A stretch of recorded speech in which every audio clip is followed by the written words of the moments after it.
આદિવાસી સમાજની જે અપાર શક્તિ રહેલી છે. હવે શક્તિ કેવી?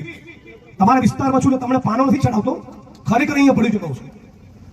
મારું પોતાનું અમદાવાદમાં જે ઘર છે, જે મકાનમાં હું રહું છું, ગાંધીનગરમાં અમને જે એમએલએ ક્વાર્ટર આપે, ધારાસભ્યોને જે ઘર આપે, એ અહીંથી ગાંધીનગર સુધીનો રોડ, મામલતદાર ઓફિસ, પ્રાંત કચેરી, કલેક્ટર ઓફિસ, પોલીસ સ્ટેશન, પાણી પુરવઠાની ઓફિસ, તમે નામ બોલો એ બિલ્ડિંગના પાયામાં આદિવાસી કડિયા મજૂરોનો લોહી અને પરસેવો છે.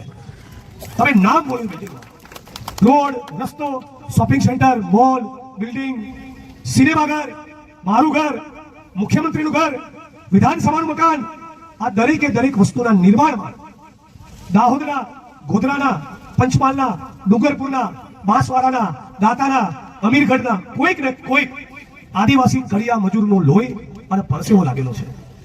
આ ગુજરાતના